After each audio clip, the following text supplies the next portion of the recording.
Sud Radio, le grand matin week-end, 7h-10h, Maxime Liédo.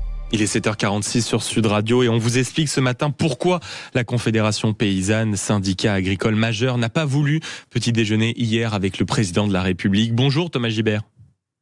Bonjour. Merci beaucoup d'être avec nous ce matin, porte-parole de la Confédération paysanne.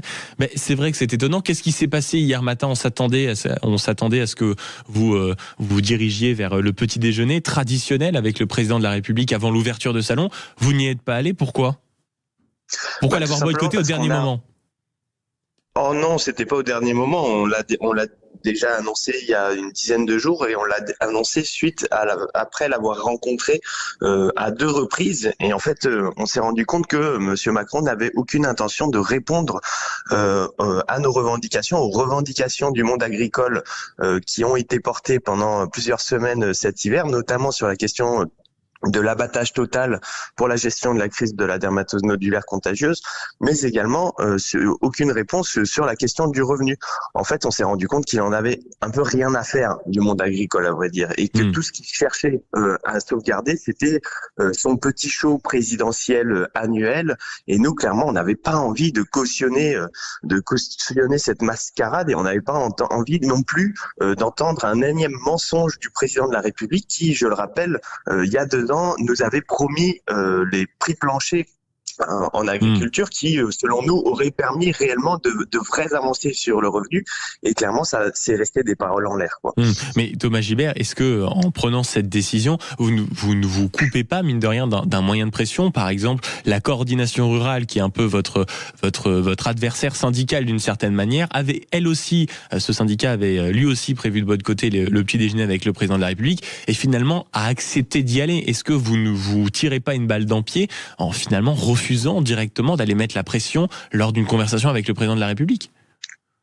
Non, au contraire, nous, il y avait vraiment un objectif fort de montrer aussi la responsabilité du président dans la crise actuelle.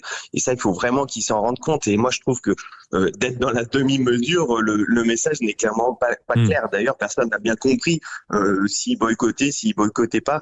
Donc, vous parlez de la coordination rurale, pour eux, ils étaient dans la demi-mesure. C'était vraiment une erreur stratégique, une erreur de communication.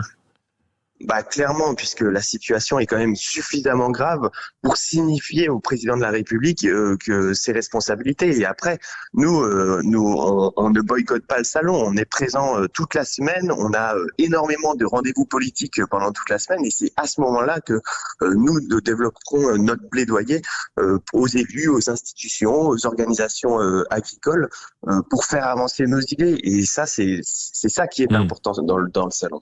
Thomas Gibert, vous êtes porte-parole de la Confédération paysanne, vous l'avez évoqué au début de notre conversation. Parmi les volontés ou les raisons de boycotter ce face-à-face avec le président de la République lors du petit déjeuner annuel à l'ouverture du salon de l'agriculture, il y avait notamment la gestion de la crise de la dermatose nodulaire.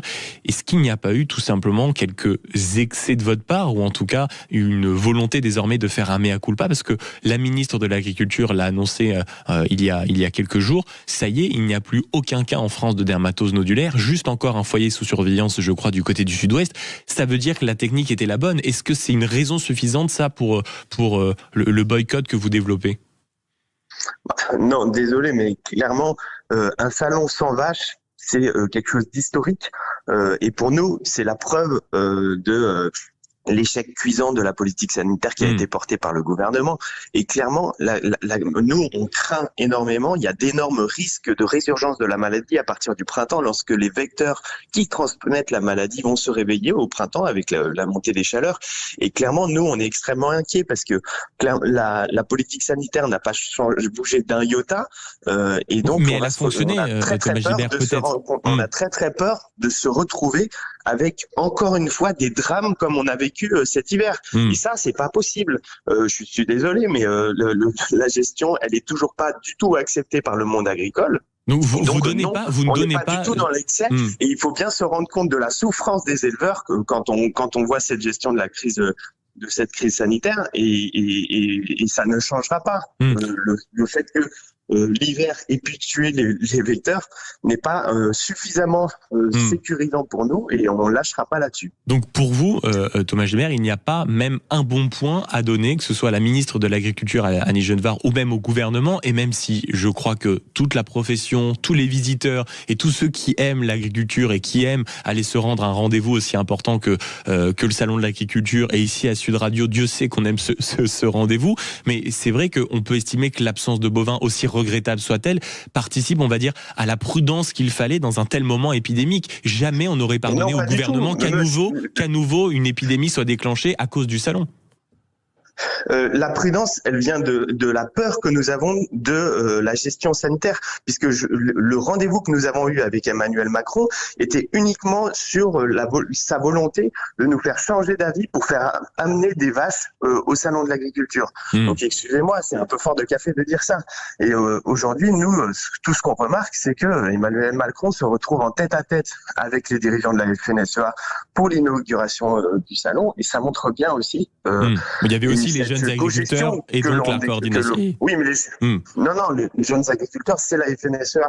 Et donc, on se rend bien compte de cette cogestion qui est insupportable et qui nous a mis clairement dans le mur depuis des décennies.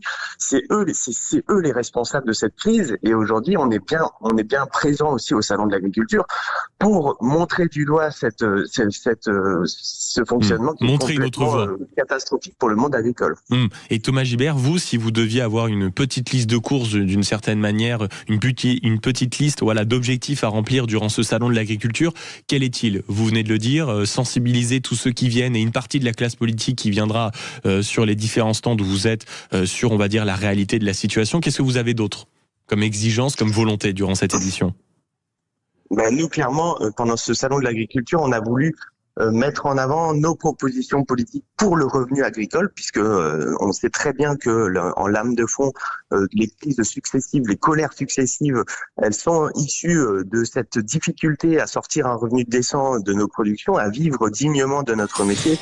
Et pour nous, c'est intimement lié au fait que les prix soient beaucoup trop bas, et donc on a besoin de protection sur le marché économique, on a besoin de régulation du marché pour pouvoir avoir des prix rémunérateurs, pour aussi permettre de sortir aussi de ce modèle agro-industriel qui surutilise la mécanisation, qui surutilise les pesticides au détriment en premier lieu de la santé des paysans et des paysannes, puisque c'est nous qui utilisons les pesticides, mais également des salariés agricoles, mais aussi de l'ensemble des citoyens et des citoyennes. Donc aujourd'hui, on est là pour proposer une régulation, une protection des prix pour pouvoir enfin vivre dignement de notre métier. Et donc faire partager, ou en tout cas expliquer à tous ceux qui viendront sur vos stands ou qui vous rencontreront votre vision de l'agriculture. Merci beaucoup Thomas Gilbert d'avoir été avec nous, porte-parole de la Confédération Paysanne, et on a entendu en tout cas ce matin votre volonté de ne pas participer aux différentes